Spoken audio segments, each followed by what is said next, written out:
You are very welcome along to the Sunday paper review. We're taking a look back on, principally, Ireland winning the Grand Slam at the Aviva Stadium. First time that it has been achieved in Dublin. 1948 was in Belfast. The other Grand Slams achieved in 2009 in Cardiff and 2018 away from home at Twickenham against England. But understandably, pretty much all the back pages and the vast majority of the coverage across this Sunday afternoon are heavily dominated by Ireland's Grand Slam, and already with kind of half an eye towards the World Cup already. Even Jonathan Sexton on the way of his press conference last night saying roll on the World Cup entirely unprompted. So back page of the Mail on Sunday today is Wham Slam, thank you Dan, after Dan Sheehan scored 2 tries during the game in Ireland's victory by 29 points to 16 against England. 4 bonus points picked up across the 5 games. Slam is in the bag now for the world is the Sunday Mirror Sport, again already taking a look forward to the World Cup, and they're also looking at Ten Hag will land a bumper deal from new United owners. That's after the prospective owners from both Qatar and Sir Jim Radcliffe met with the club at the tail end of last week for quite lengthy meetings about the Glazers potentially selling the club in the coming weeks. Yet another hat trick is Erling Haaland, who's now gone over 40 goals for this season, on the back page of the Sunday People's Sport. And again, a similar story about Erik ten Hag set to get a new contract from Manchester United heading into just his second season at Old Trafford, and also that he's going to be backed with big name signings. Remarkable comments by Antonio Conte that's understandably been serialised in quite a few of the papers. Conte brand stars selfish is the back page splash there from Neil McLean. A furious Antonio Conte calling his players selfish and putting the blame on them for their poor season after yesterday's draw against Southampton. The Sunday World Sport, slam-tastic. It is Sexton lifting the he's lifting the Six Nations title, and the Triple Crown being held in the background by Gary Ringrose and James Ryan. And they're also looking at Paddy's Day at Palace, which is Irishman Paddy McCarthy, who will manage Crystal Palace against Arsenal this afternoon as they look to pick up their first win of the calendar year of 2023. And then in the Sunday Independent Sport today, Sweetest Slam, which is Johnny Sexton's mild jig after the Irish try, which he had to laugh about in the press conference yesterday. He claimed he was jumping and not dancing. Andy Farrell said the only dancing he'll be doing is afterwards in Dublin. Bernard Jackman, winning ugly is its own beauty, across pages 4 and 5, which we'll talk about. And Eamon Sweeney claims that this Irish rugby team is the best Irish team in any sport ever. Delighted to say Gavan Casey and Sinead O'Carroll here with us. How you getting on, guys? Yeah, not quite basking in the greatest team Ireland has ever produced in anything, I don't think. Are you, Gav? I'm basking in it without necessarily agreeing with that opinion. Yeah, that opinion. Look, hyperbole is always going to be there, and this always happens when a team has just achieved something. So naturally there is that feeling that you go, you know what, they've just won a Grand Slam, probably one of the most comfortable slam that's ever been won in the history of the Six Nations. So therefore, Gav, let's say this is the best Irish rugby team ever. I think people could maybe get on board with that. But since the best team ever, like I'm thinking of the boxing team in 2012 at the Olympics, I'm thinking of the Roars in recent years, even in recent memory without going back too far. There's a big claim to make before they go to a World Cup later this year. Yeah, it is. I wouldn't really lend too much credence to it, in all honesty. And I think maybe it is one of those things that you just say out loud after the event and see what people think of it. And listen, Eamon's a brilliant writer. Like I agree with him more often than I disagree with him. But I always find it difficult to compare achievements in sport anyway. Like it's apples and oranges, and like the threshold of difficulty or the tariff of difficulty in various sports is different. The amount of work you have to put into it to get to this point is different. The number of people playing it on a global level is different, and all of those sorts of things. So even when we have conversations, as we routinely do, both on this show and pretty much in every Irish sporting conversation, about the greatest Irish athlete of all time, and like, how could Kaylee Taylor be the best when not a lot of women actually box in the first place? And then you say, well, what about her cultural impact and all of these sorts of things? And as somebody who covers boxing, it's a conversation I've had too many times. I just feel like it's pointless to compare them, and I like to enjoy things in isolation. And if we could confine it to rugby or refine the conversation to a strictly rugby context, I think absolutely this is the greatest Irish rugby team that has ever existed or has ever played the game. And I am excited by the reality that compared to past iterations of this team in World Cup years, there's an enormous amount of scope left for improvement in this team ahead of a World Cup, which should be frightening for the other countries, and which I don't think we've experienced in the past. I think when we were in the lead up, I say we, obviously talking about Ireland, in the lead up to the 2019 World Cup, they'd beaten the All Blacks the previous November. I think that was the that was the culmination of Schmidt's era, and I don't know that it was ever going to go beyond that. I don't think the team could have gotten better necessarily, because it was quite a prescriptive style of play that they had, and they nailed everything on that day against the All Blacks. From that moment onwards, I think maybe there was a bit of a slip. This time, we've beaten England to win a Grand Slam, and Ireland were probably at their poorest in the tournament, probably one of their 2 worst performances of the tournament, including Italy. And to beat that England team, who properly pitched up, do it comfortably while missing most of your lines or missing the mark for the majority of the game, is something to be genuinely excited about, I think. Yeah, I think the other reason that people are giddy is that they're a fun team, like fun on the pitch, fun off the pitch in a way that previous teams weren't. So they're playing fun rugby, but they're also giving you a kind of permission to enjoy it as well. It's not po-faced, it's not serious. And, they themselves even make that comparison. When you listen to Peter O'Mahony talking about the Ireland camp, you genuinely kind of want to be there. That actually sounds like really fun and not just hard work and getting in trouble and watching analysis. And so I think that gives permission. There's the theme across the papers is that you have to be really, really good to win a Grand Slam, and therefore they're rare. But over the last few years, we've been told that bad Wales teams have won Grand Slams. So we do have to check ourselves a little bit with how we talk about ourselves after an achievement like this.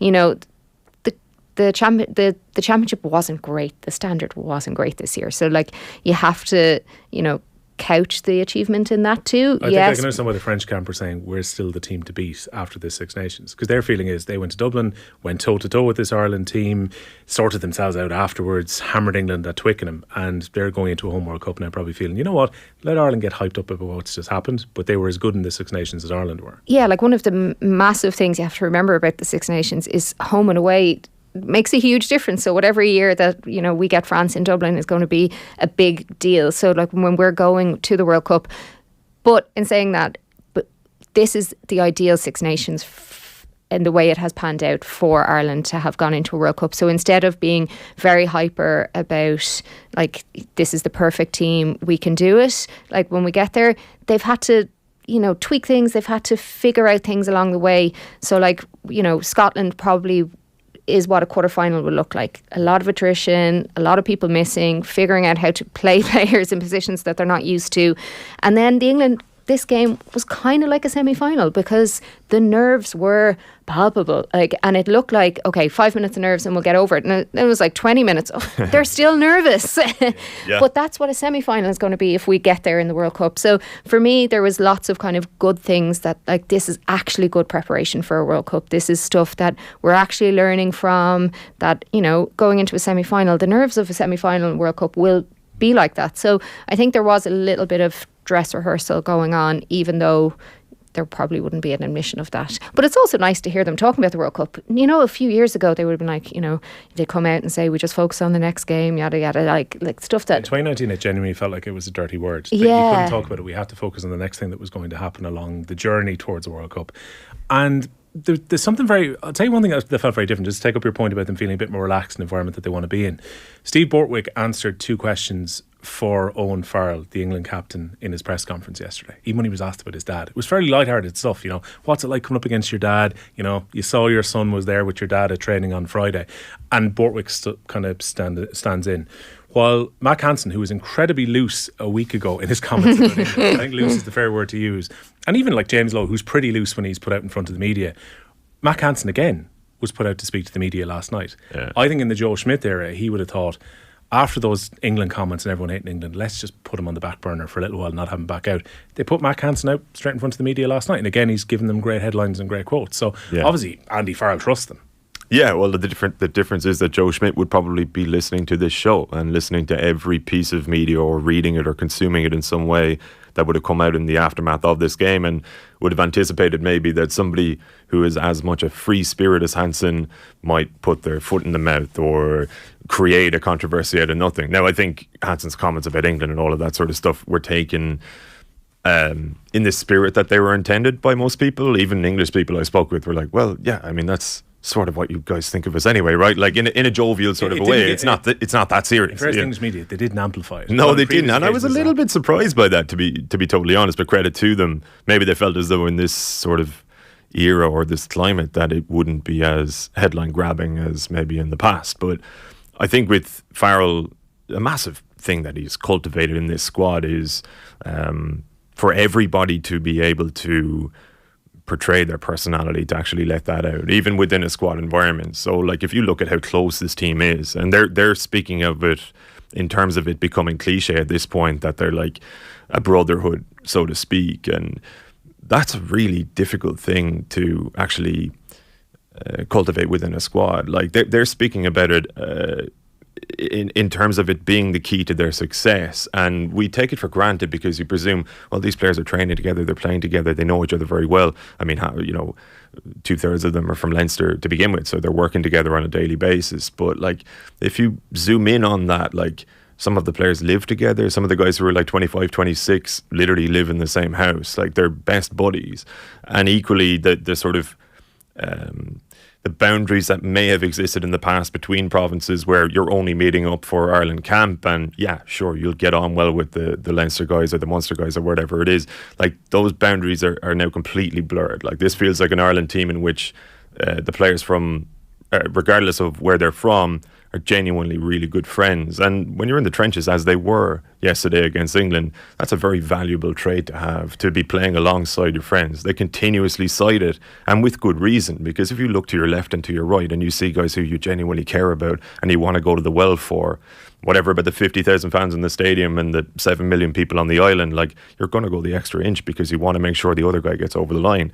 And that's a very again, it's a sort of a dangerous thing for if you were from another country looking at this. I would look at this Ireland team as being like the most united sort of squad we've seen within an Irish rugby context, and it gives them an extra couple of percent where when the you-know-what hits the fan, they're typically able to overcome any obstacles that they're faced with. The other thing, with the kind of putting the personalities out there and Farrell allowing that to happen, like he did speak before the match about rugby being the fourth sport, and needing rugby to have a place in Ireland that is bigger than it currently is. So that was a bit of realism that maybe isn't in the papers today, but you need personalities to make your sport count. So there's probably a bit of that thinking. But for me, like Hansen and Lowe are the magic off the pitch for the quotes and the fun, but they're the magic on the pitch as well. It's one of the problems in my marriage, because I'm married to a very, very dedicated Munster man, and I just love watching James Lowe play. So every time he does something a bit magic,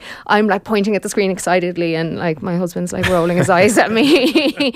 But even like I think with Lowe, you see the progression. Like around 25 minutes in yesterday, he got into a really bad position, got past, but then did almighty work and then put in a superb tackle. Like Lowe 3 years ago was not doing that. So but he's still getting his positioning wrong. So there's still improvement. So that's what you're saying, Gav. There's still stuff to work on, even though they've won a slam. Like that's brilliant. And now that Farrell's getting that out of him, because his work rate has improved unbelievably. His tackling has improved unbelievably, and he's still able to bring the magic. So it's not like a Schmidt thing where you've kind of bounced all the good stuff out to get the discipline in. There's some kind of formula that Farrell has that is getting all of that out of him.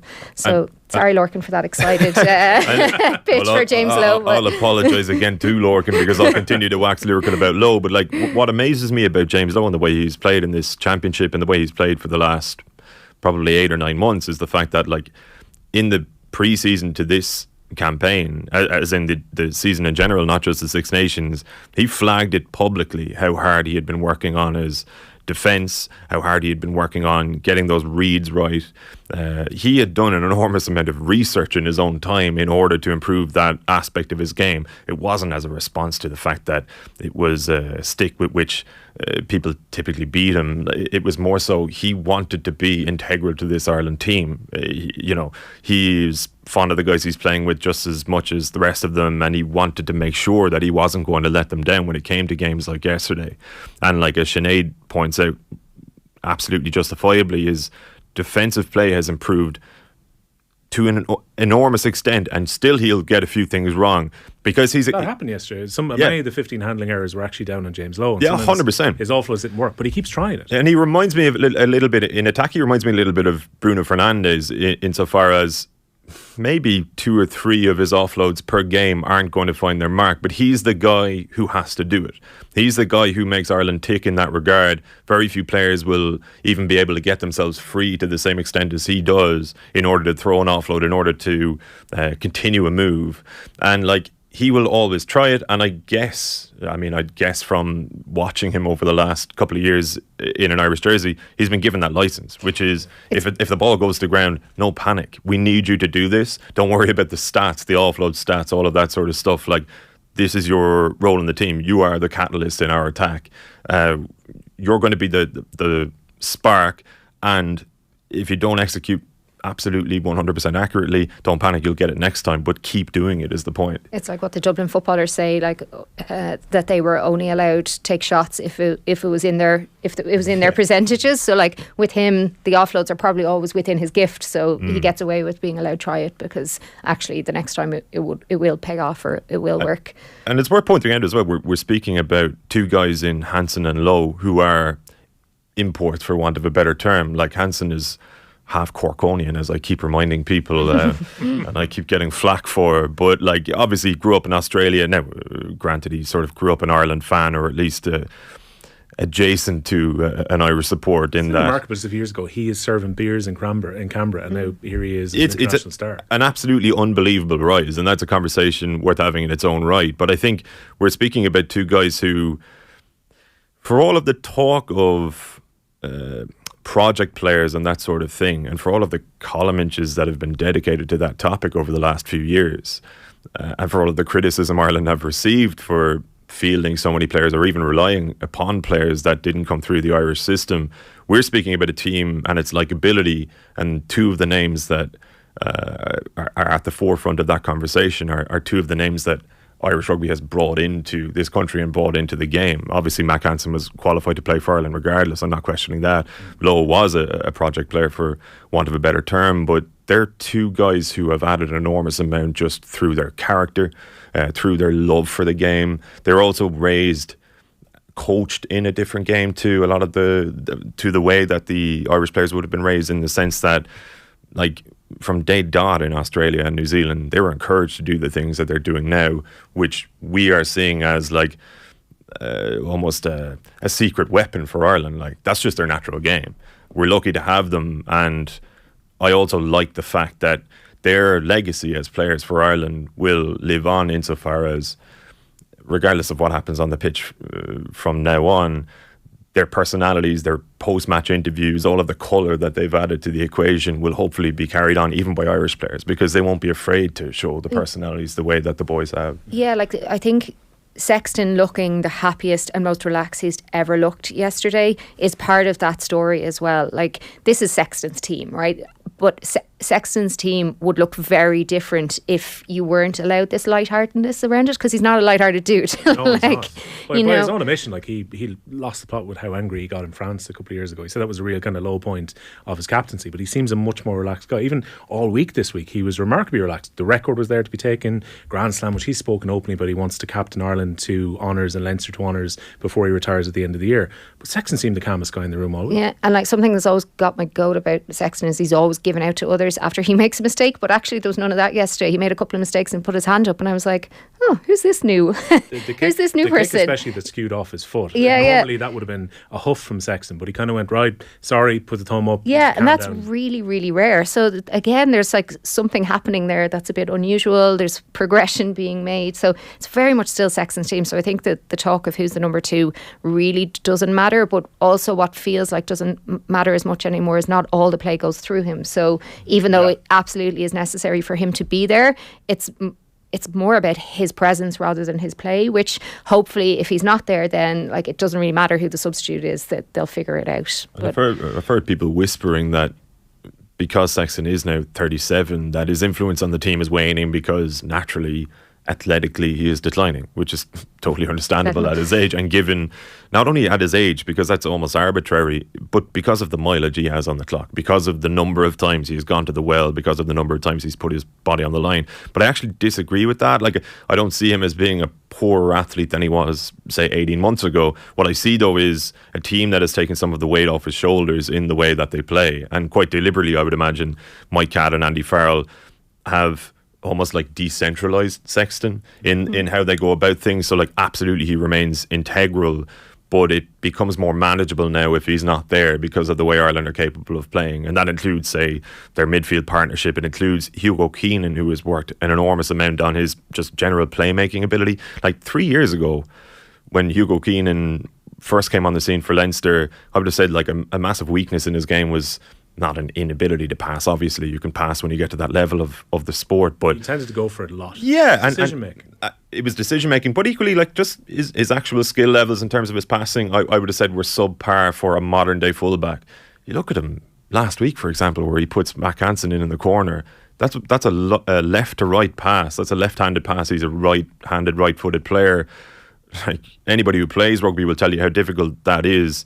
Anybody who's played rugby at that level of the game will tell you how difficult it is to do it in those circumstances. And Keenan just got it spotlessly done. And I look at him as somebody who has taken a little bit of the pressure off Sexton's shoulders, in the sense that if you need him to be, Hugo Keenan could be your second playmaker.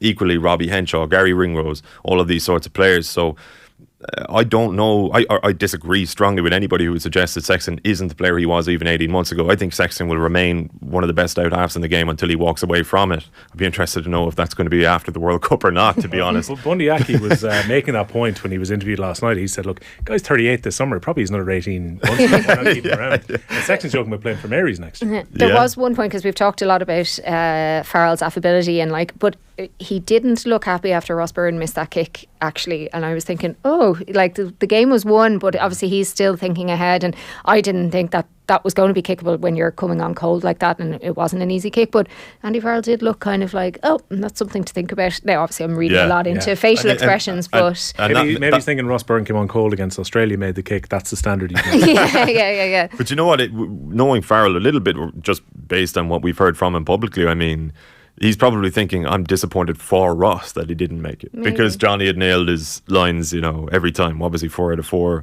from the tee? And he probably would have liked to have seen Ross just come on and continue that. Obviously, it was sort of irrelevant in the circumstances at the time, but he might have just been disappointed for Ross rather than disappointed in him. Because actually the atmosphere, one of the things we were talking about ahead of the match was, is the atmosphere going to be good enough? Like the Aviva and the rugby crowd is not always like a given, but the atmosphere was there as well yesterday, which was really, really good to see and good to hear. I wasn't at the match, but I lived down the road, so like a lot of the time you just don't hear the rugby. Like I'm going to guess you heard all the music beforehand. This is a real bugbear of mine. So even during the pandemic, I covered a few games for here. I think Dundalk against KI in a qualifier for the Europa League, and also Leinster Saracens. There was no crowd because there were no crowds allowed at the time, and yet the PA was still on about 12 out of 10 at the time.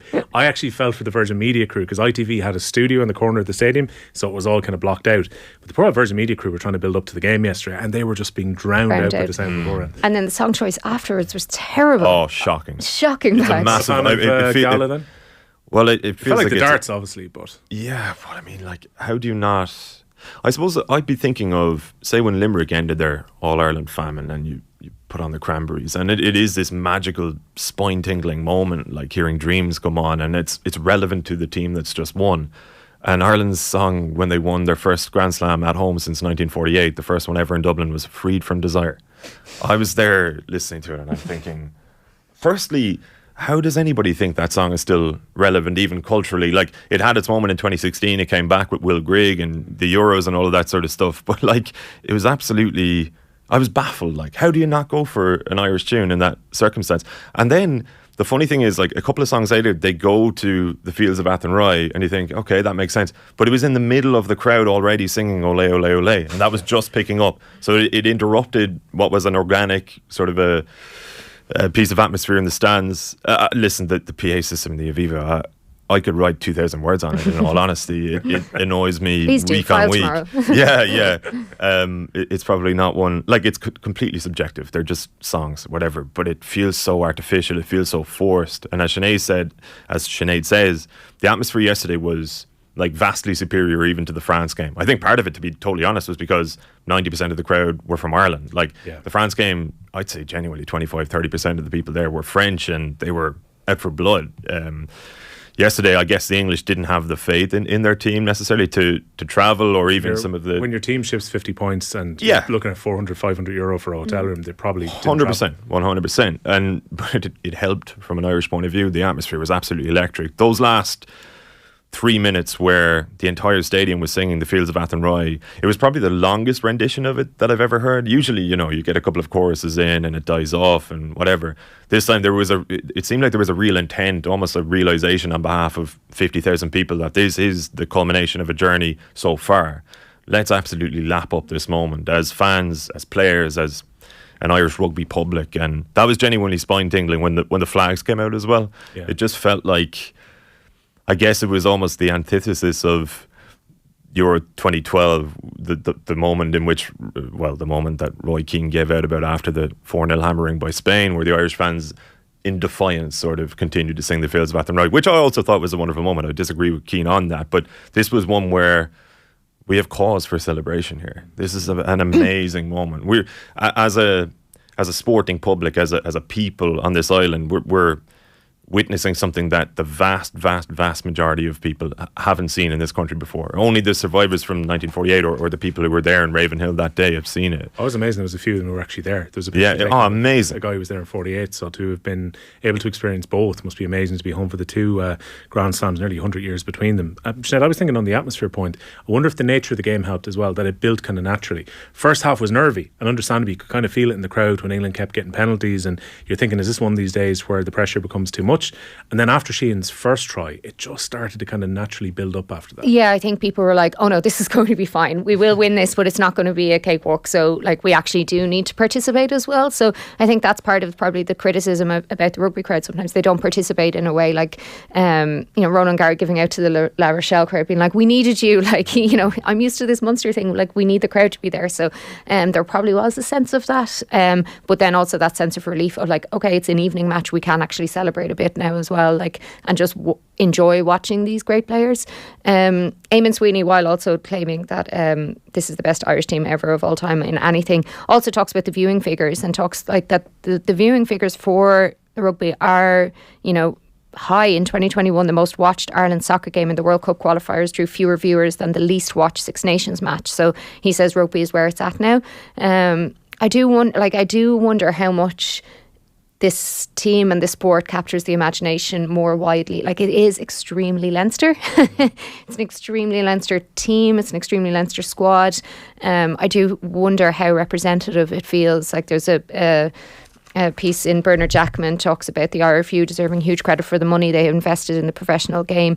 Money has been spent in the buckloads by many unions, but the IRFU have a great strategy and lots of great people delivering that plan. But it kind of there's a bit of a jarring moment then. He then goes on to talk about Leinster Schools Senior Cup and Gonzaga beating Blackrock. So I'm kind of thinking, well, did you read those two paragraphs together? Because a lot of the money being pumped in is private school money being pumped in South Dublin and very much in a small enclave. So not to be a Debbie Downer, but I do think there's a conversation around that as well to be talked through. Andy Farrell obviously likes the cohesion that just picking loads of Leinster players brings, but is there something to be said for a few squad players to make it feel more like an Irish team? I think on that point, if you look back on, say, Munster Leinster games this season so far, it's very difficult for the Irish coaches to be able to justify bringing in, say, one of the Munster back rows over Scott Penny. He was the lightning rod a couple of weeks ago. Thanks for bringing back Coombs versus Penny again. Right, but if you look at say Leinster beating Munster at Thomond Park around Christmas time, the Leinster back row won their individual battles. How do you justify to a Leinster player, for example, that we're bringing in a Munster guy in the interests of representation when you actually battered him on the day when you faced him? And to be honest, Leinster are, by far and away the best team in the country, possibly the best club team in the world right now. The cohesion, as Sinead says, is a massive thing. But equally, if you were to look at some of the toss-ups selection-wise, a lot of those Leinster players have just been better on the day than their Munster or Connacht or Ulster counterparts. The results speak for themselves. Leinster are unbeaten this season. I absolutely accept your point, Sinead, about the idea that it probably does need to feel a little bit more diverse within a provincial context eventually. I don't think it's a problem now. I do think it could be a problem. For absolute certainty, I think it could be a problem, say, further down the line if it continues that 80% of an Irish squad or whatever is Leinster focused. It's equally a problem in the women's game, right? Where, what is it, 95% of the squad at the moment are either based in Dublin or in England. But it is the path that the IRFU have deliberately chosen. Like, their pathway to elite rugby is predominantly through the Leinster school system. It's up to the school systems, I guess, and also the club systems, obviously, in the other provinces to try and catch up with that. It's very difficult to do without the capital that, say, at Clongowes, Michael's, Blackrock, sort of an ecosystem has. You can look at some of the Cork schools, Christians and Pres, say, are doing their best. They're fee-paying schools. But then the Limerick schools within that competition are looking at the Cork schools and saying, how are we supposed to compete with them when we don't charge fees? So, like, it's not an even playing field between Leinster and Munster and Connacht and Ulster, but equally even within some of those provinces. Some of the best athletes in Limerick now are going more towards hurling, and understandably being attracted towards that when a decision has to be made in your mid-teens as to which sport to play. And I think a massive one, to be honest, is a fullback who plays for Pres, who just won the Munster School Senior Cup, Ben O'Connor, who's a Cork minor All-Ireland hurling winning captain from a couple of years ago, played in midfield as the Bars won their first county in God knows how many years, I can't remember now, but played full back for Pres, and like, he was outstanding in the Munster School Senior Cup. But I'd be very interested to see which way he goes. Even he's not even from Limerick, but it's one of those situations where GAA still has that, like, you know, sort of guttural appeal to people who've grown up within it, and maybe the opportunity to play rugby professionally isn't actually as, I don't know, sacrosanct or as appealing as you might think it to be, because it's a long enough old road and it doesn't work out for everybody, and suddenly you're 25, 26, you could be finished up and you don't really have other prospects outside of it, whereas at least within GAA you can still build a career adjacent to it. So I like the best Irish team to ever play sport in this country or whatever, but like also still a pretty, what's the word I'm looking for? I guess it's a I don't know what the word is I'm looking for. Like, it's a job that has its downsides as well, and just won't be for everybody. No, and I mean, look, you look at Alan Tynan now playing hurling for Tipperary at the moment. You mentioned Ben O'Connor, these guys who were tipped to do really well in rugby and yet have gone back to Gaelic games, which kind of maybe, Sinead, in a way brings us nicely round to what's been written about, particularly in the Independent. Nadine Doherty's got a piece about it today about the way that maybe the recruitment in the women's game is slowly but surely changing as well, where once upon a time, not that long ago, and even the current Irish rugby team, there are lots of players who are recruited from other sports. Like, I even think of Nicola Friday, the current Irish women's rugby captain, didn't touch a rugby ball until she went to college, and that was true probably of a lot of the players who are currently in the squad. Now they're developing them in a slightly different way, and it's no longer about looking for, say, top Gaelic Games athletes and trying to turn them into rugby players. They're now bringing rugby players from the bottom up. Yeah, so there's two pieces in the Sunday Independent, and from very different on the scale of pessimism to optimism. So Nadine Doherty is, talking from a ladies football background and saying, it's great for rugby, it's a great sign for rugby that they don't need to come to the LGFA and poach players that have grown up in their structure and like know how to look after themselves and know how to be fit and get that speed and all of that. So she's saying now the LGFA have a new problem. It's not rugby anymore, it's AFLW, and two players have gone today, signed up. So that's from the LGFA perspective. But John Cronin, in what is going to be a 2-part series, looks at the women's rugby in Ireland and the deep, deep, deep trouble it's in. So when you read Nadine Doherty and then read John Cronin, you're thinking, are LGFA not getting plundered by rugby because people just don't want to go to rugby? Like, there's nothing there for them. Like, it's in a deep, deep state of disarray, and the IRFU have shown no signs of particularly caring that it is. Even on a very small thing. So just over your shoulder at the moment is the Grand Slam winning team from 10 years ago, and the muck and the dirt just outside Milan when they won that historic Grand Slam. And Fiona Hayes, regular contributor here, had tweeted during the week just kind of saying, hey guys, 10 years this week since we won the Grand Slam. Any chance we could just get a ticket? Not saying we get paraded, not saying that we get a corporate box, just let's come along to the game at the weekend and be there while the men go and win the first Grand Slam in Dublin.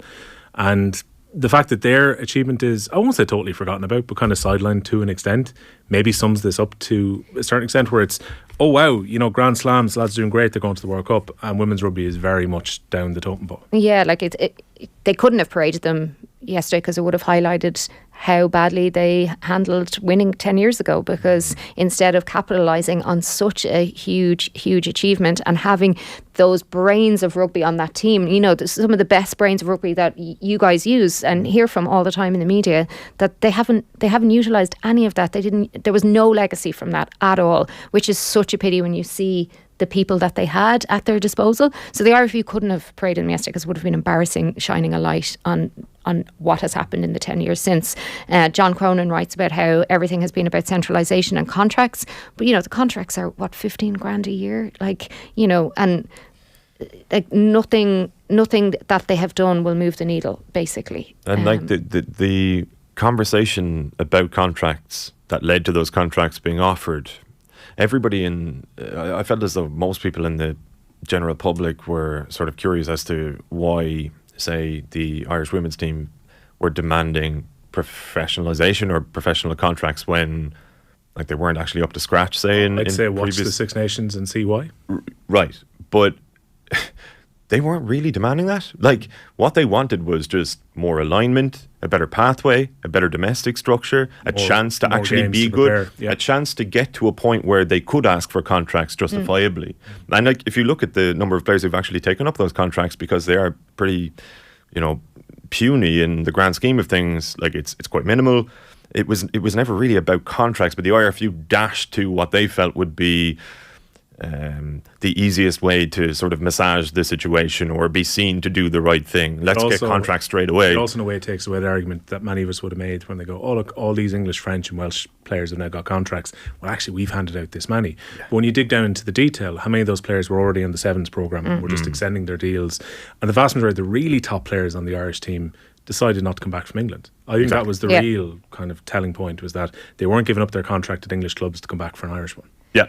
Sinead makes the point that they have been caught napping for the last decade. The problem with that is you lose, like, you've spent 10 years doing virtually nothing. I mean, as an institution now, because there have been obviously so many people within the game who have operated in a voluntary capacity for the betterment of women's rugby. I'm obviously not talking about them. I mean, at the very top level, women's rugby has been an afterthought, an inconvenience, like the problem child, really, of rugby generally Especially speaking. You look at the AIL and the one-sided games that are there, and central Irish players being moved from their clubs to 2 or 3 super clubs, and therefore creating a complete imbalance as well. But if you lose those, like they have lost those 10 years in terms of having that pathway in place, it actually equates to more than 10 years. That's the problem, because you've countries basically, well, you have 2 countries at least in the Northern Hemisphere who have used that decade since Ireland won that slam to create an infrastructure through which they're producing a conveyor belt of players. It's not just one squad now that's coming through there. It's underage squads. It's players that can slot in at various ages, at various stages of their careers. So there's depth to both the English and French squads, which is non-existent in Ireland. Like other countries captured the moment, and Ireland just didn't. Like Ireland, the IRFU didn't understand the wider landscape of women's sport, like from a business perspective, and still seem to have not understood that, or else thought, well, we've missed the moment now, so we'd just be pouring bad money after bad. But one of the points that John Cronin makes, which I think is a really important one when you're talking about the women's game, is that you have to look at women's rugby as its own entity. The RFU can't just treat it like men's light. You can't just say, okay, this is how we would do it if we had less money with the men. We just do it this way, or this is, that's how you end up with, Sevens teams that don't capture the imagination, is Cronin's point. And then they're trying to do the exact same thing now with the 15s, but it doesn't work. You can't just do the same thing for the women's game as you do for the men with less resources. So you have to think differently. And one of the things he points out when he brings coaches on for the first time, he says, how would you coach women's rugby if you had never seen a game of men's rugby? Which is exactly what we always talk about when we say women's games are worth watching, and someone says, oh, they're not as fast as men and they're not as strong as men. You're like, why the comparison? There will be things that you will pick up on that are different and in some ways better because the games are different. So it would make sense then that the approach has to be different. Like things like contracts will have to be different because, maternity, as much as we would love paternity leave to be as important, things like maternity leave will have to be thought about. So the whole thing will just look different. And yeah, it feels like just talking into like a black hole because it's it feels like the IRFU and I think that point about them not even being invited yesterday just kind of shows the level of care. And it's a competitive field now. Like look at women can play football here and then go to Australia and play in a semi-professional manner for half the year or 3/4 of the year. And the contracts are worth more than the contracts too. Yeah, so it's a competitive field now. The FAI are doing some good stuff with women's football. There's going to be a huge year for young girls and young boys watching football for the year. So it's a competitive field, and that's not even bringing in the head stuff like that parents are looking at when they're deciding where to send their girls. So just one thing I want to touch on, Gavin, before we go to the break is Brendan Fanning's piece on the final of the kind of rugby sweep, and he's making the point, and this debate comes up all the time, that the RFU possibly now have to look at a partnership with an outside body to try and give an avenue for some of these young players to play, because many of us would have watched the under-20s last week demolish Scotland. They got a chance for back-to-back Grand Slam success here. Tremendous amount of players are coming through. There's only a certain amount of space in the provinces. Brendan's making the point that some of the star players in this 20s team have already toured with the Irish emerging team. So there's very clearly a little bit of a gap of opportunity that's there for these players who seem primed and ready to play men's rugby now. I'm sure London Irish would probably become the argument again, but maybe at a time when the Welsh teams are in trouble, is there an argument for the RFU now to look outside and try and create another avenue for these players to stay semi within the system while getting a chance to play elsewhere? I think there's a strong argument for it. I don't think it will actually happen, and I think the alternative is just to actually encourage younger players to move abroad for a couple of years. Maybe try to manufacture contracts or deals in which you come back at a certain point, or almost like a 2-year loan deal or something along those lines. Now, Jack Crowley has emerged at Munster over the course of this season. He's obviously part of the Ireland squad, but Ronald O'Gara was looking to take him to La Rochelle a couple of years ago because he saw the potential in Crowley, and he also realised that he wasn't getting any game time really under Johan van Graan. He was probably third in the pecking order at best at that time. And to be totally honest, if Crowley had gone to La Rochelle for a couple of years, now granted, Rog would have probably tried to keep him. If he'd come back to Munster, he might be an even better player than he is now, just by dint of the fact that he would have played more rugby. That's Munster's situation. You look at Leinster's out half situation, we're only talking about one position. They probably have 5 guys there that are vying for that spot, even when Johnny Sexton walks away from it. Sam Prendergast in the Ireland 20s looks to be the real deal, but for the last 2.5 years, we've probably spoken about Harry Byrne as being the real deal 2 years ago. Yeah, and still does, by the way, when he gets his opportunities. Also, like Ross Byrne's resurgence, is sort of career renaissance within an Irish context. Frawley wants to play at 10. Kieran Frawley is back fit. You also have players like Charlie Tector there, who's a very good player. Like, it's insane the depth they have at that position. I think we're actually mainly talking about Leinster here, to be totally honest. I know I brought up Crowley, but it's usually Leinster who have a depth chart in each position of probably 4 or 5 players that are vying for game time in the same spot. Now, Leo Cullen and Stuart Lancaster have done an unbelievable job actually of managing that over the last few years and ensuring that guys actually do get the minutes somehow. But what I would say is it's difficult to make the case to any of those Leinster players that you should leave, whether it's to a Connacht or an Ulster or a Munster, or you're probably not going to go abroad because you're out of contention then for Ireland selection, because they're part of an unbelievable team environment and a winning team environment. They're getting well paid, well looked after, similar to what we were saying about Ireland at the top. They're friendly with each other.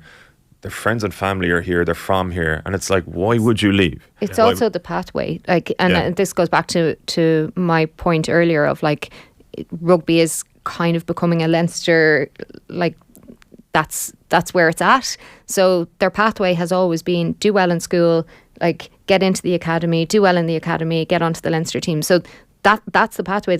They they didn't envision anything else. So and they've got through the academy and they've got onto the squad. So, they're kind of where they want to be. Yeah. And to go back to a conversation we're having about Ireland being a little bit Leinster dominated, like if you have, say, Scott Penny being called up to the national squad, having played, what was it, like an hour of Champions Cup rugby or something like that for Leinster, again, why would you leave? But going back to your problem about this might eventually become a problem, like it's obviously not a problem now, and it's working for Ireland.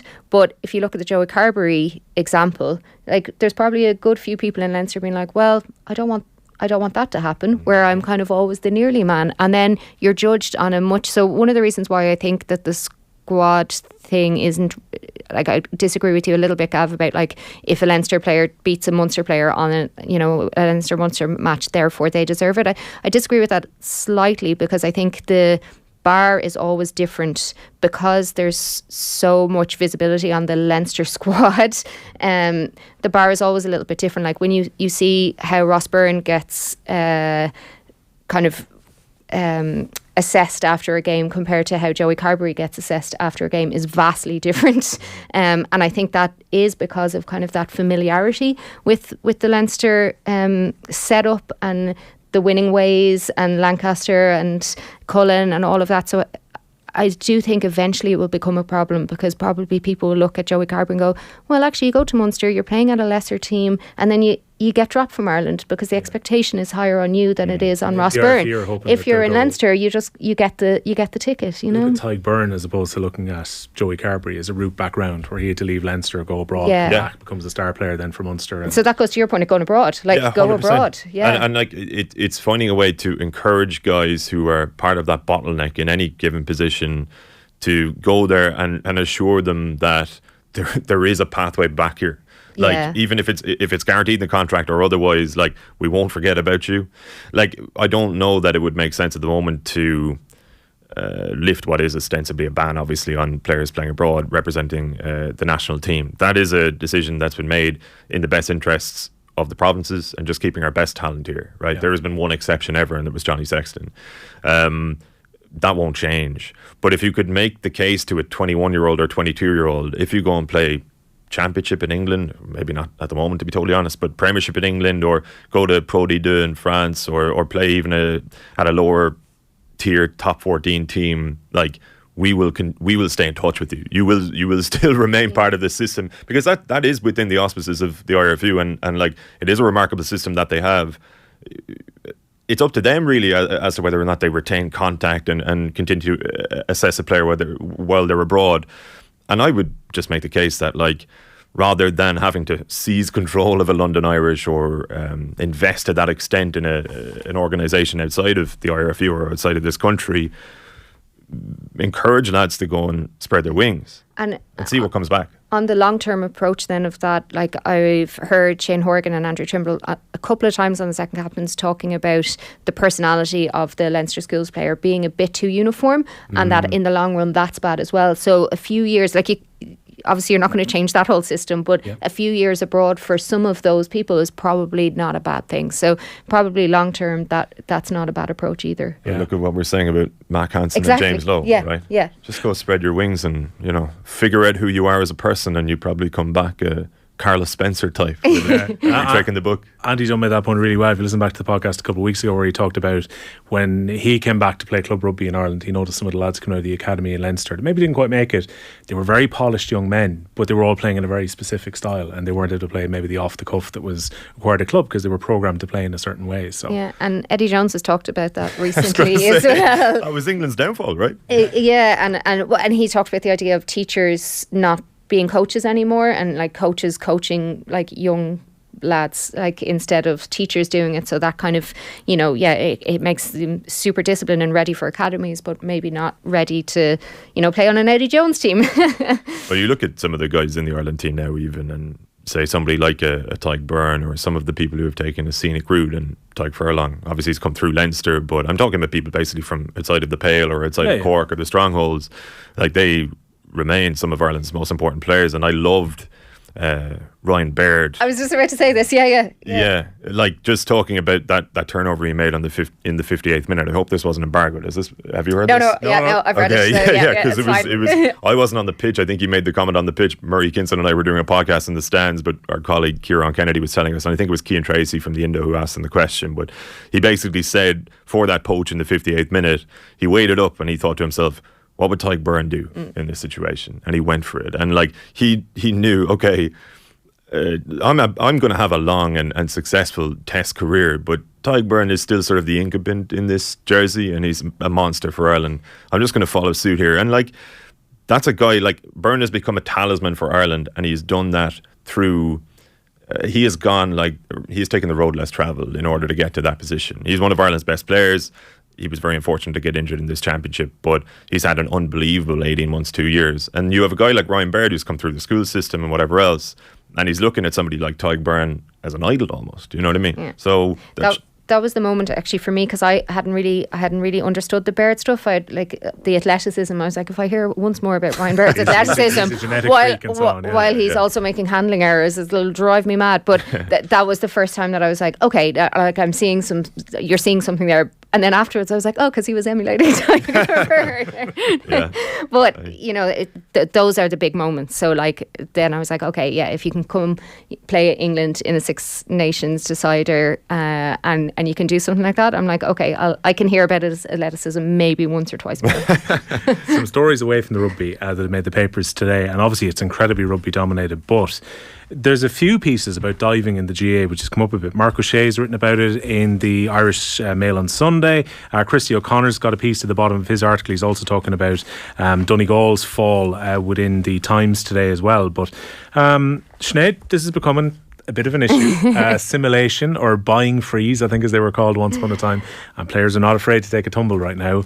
Are we getting to a point where referees need to clamp down now? Well, we have to talk about who's to blame first. Right, go on. Obviously who's to blame? Obviously Kerry. Oh, sorry.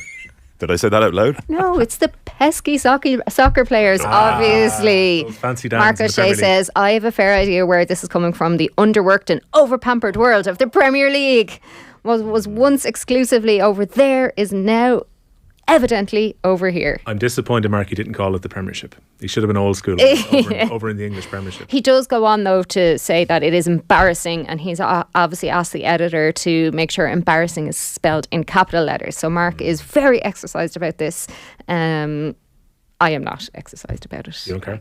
Well, it's not the Premier League's fault, and you know, like, it's sport. You know, we've got to a point now where we're talking about sport in terms of percentages and you know, getting that extra edge. So, you know, obviously if you're going to talk about it in that way, then people are going to try and win frees. They're going to try and, you know, cook the books a little bit. So is it old school GAA thinking then, Sinead, when people say, you know, the GAA, it's not meant to be this. This isn't soccer. I'm more exercised about like footballers not kicking the ball as much as they used to, but that has started to come back a bit. So yeah. I don't know. I played junior football about a decade ago, and perfectly qualified. Go on. Well, I was just gonna say I saw plenty of lads taking hoppers on that field to win frees. You know what I mean? I don't think this is some sort of revolution. I think it's probably more so the case, as it often is with GAA, in like the off season or during the league, where there's not really a great deal else to talk about because it's only the league, quote unquote. We all love the league, by the way, but it's just not the championship, and blah blah blah. And then you manufacture a sort of a controversy. I'm not saying the lads have done that, by the way. That it is a conversation that's ongoing. It's just not an important one to me. This is a natural conclusion of GAA becoming ostensibly a professional sport in how it's prepared for and in how it's performed. Like, how can you sit on shows like these or write columns lending a huge importance to the result of Gaelic games and matches within that, and then say like, oh, lads are wrong for diving to try and gain an advantage? We place an enormous amount of importance on our county teams or our club teams winning a game, and the players, by extension of that, are trying to find ways to win it. And by the way, I think they've been trying to find ways to win games for decades. Like, I don't think it might be more prevalent now. See, I draw a line down the middle of this, right? So okay. I don't really have a Thank problem. God. Yeah, if somebody is going through, right, and they get a bit of contact when they bounce the ball, and potentially you're not going to get the penalty if you don't go to ground and you go to ground, I can understand that. Yeah. That's playing clever. That's buying a bit of an advantage. I don't like seeing players dive to try and get their opponent booked or sent off. And that's happened a bit in recent weeks. You know, where guys come into tangle, the next thing it looks like, oh, maybe an elbow come out, the umpire gets tricked because somebody hits the ground quickly. I don't like that. I don't like someone trying to get their opponent. Yeah, or the holding of the face if the face hasn't got hit. Yeah, or hurlers going down and grabbing their face guard as if they've been hit in the face recently. Because they know that's a straight red card offence and they've actually been hit somewhere around the chest. I don't like that. That's where I draw the line. And to be fair, I haven't read the pieces we're talking about here, and if that's more so what they're talking about, I would totally agree with that, in fairness. Like, I think, you know, there's a difference between, say, like seeking to gain advantage within play and just pure simulation to get another guy removed from the field of play. I don't know that that's a Premier League thing necessarily. You see that now in NFL. You see it in basketball quite a lot. They call it flopping in America.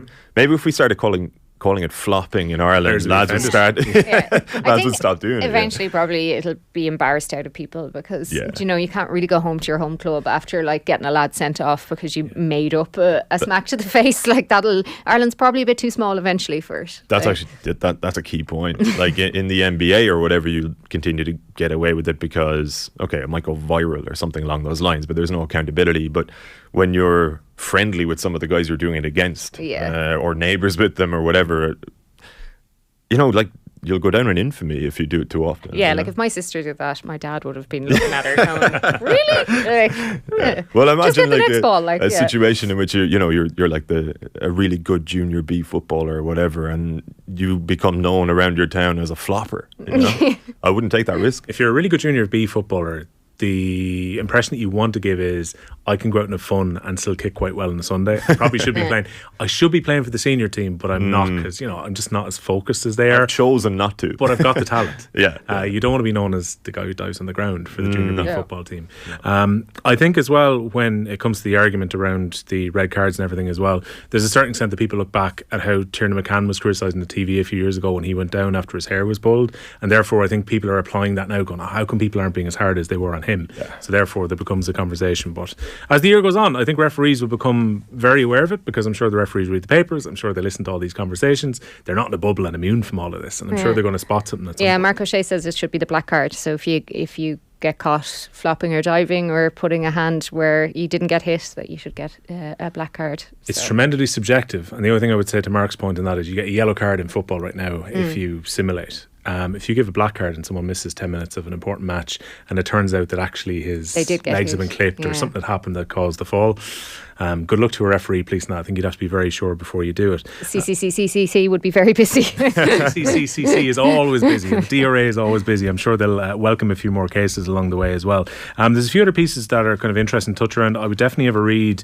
I know we were kind of talking about outside in the Times, Paul Rowan's piece with Lee Carsley, who really feels like one of those coaches that got away. And we were talking to Kevin Kilban about it a few years ago. Lee Carsley was very interested in working for the FAI, had done his badges, went to Man City, looked like he was very promising at that point, and the opportunity was there potentially to get him involved with some of the Irish underage teams. Now he's the England under-21 manager, and there's that feeling that potentially he could succeed Gareth Southgate further down the line as England boss. But Bukayo Saka, also page 16 of the Times, that got a lot of football today, talking about his remarkable rise from missing the penalty at Wembley and the criticism he took from that to now becoming one of the best players within the Premier League. And Sinead, I was looking in the Sunday Independent as well. This is a piece that they took from the Guardian. I think it was in the Guardian yesterday as well. Jonathan Wilson's piece about Paul Pogba. And it's one of those kind of cautionary tales, because we've always been there to criticise Pogba over the last few years about various bits and bobs, but his life has got pretty dark in the last year. Injuries throughout the year have curtailed him at Juventus, hasn't been able to play for France, won't be coming with their squad because he's injured next Monday for the match against Ireland, and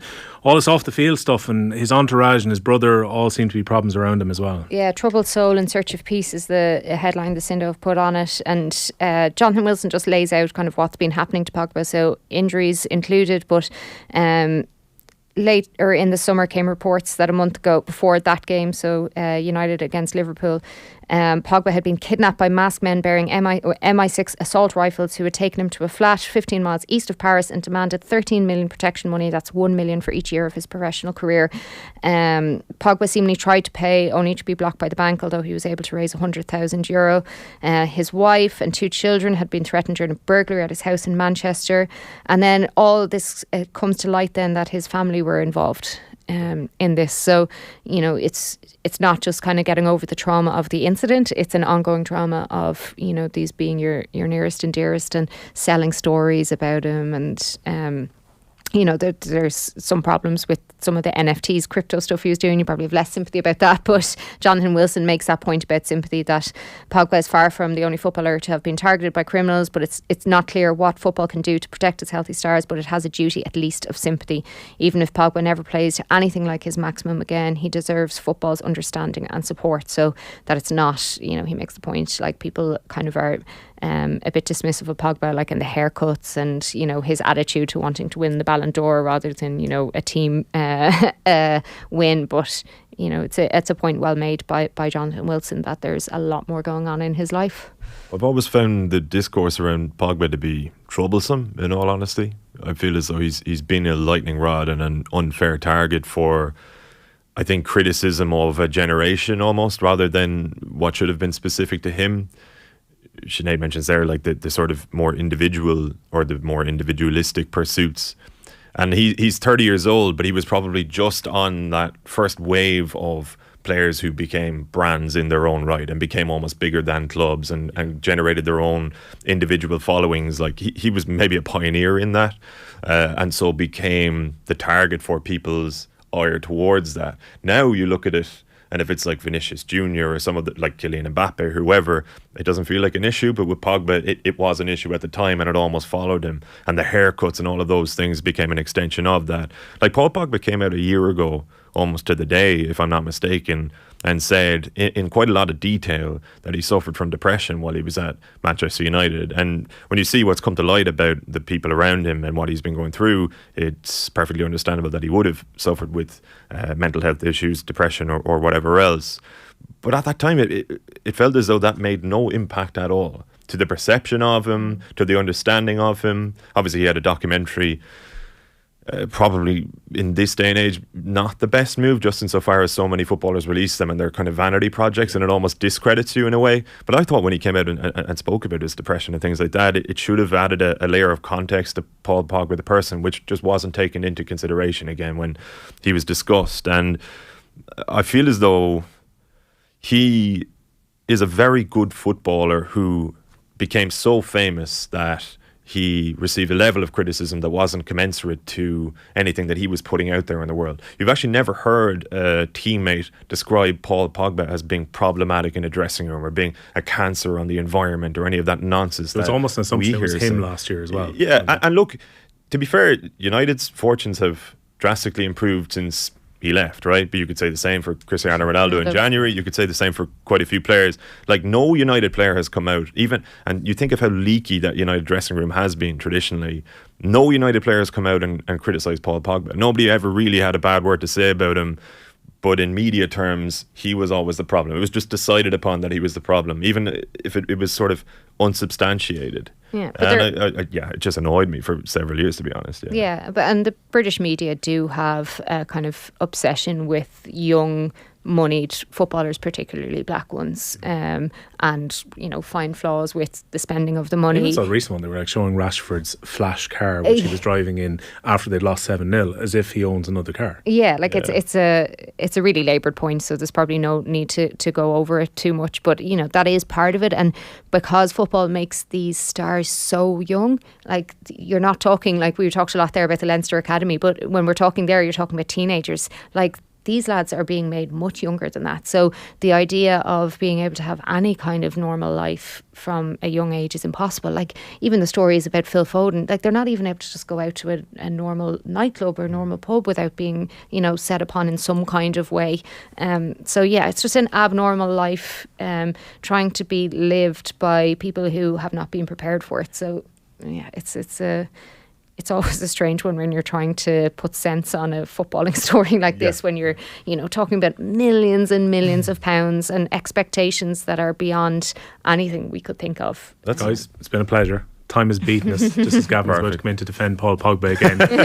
You can catch that out in his own writings. He's preparing his 2,000 words right now about the PA system, so I'm looking forward to reading that. Plenty of good stuff in the Sunday papers today. If you missed any of the chat, you can check out the OTB daily feed wherever you get your podcasts if you want to listen back in full. We'll be back next Sunday with the Sunday Paper Review.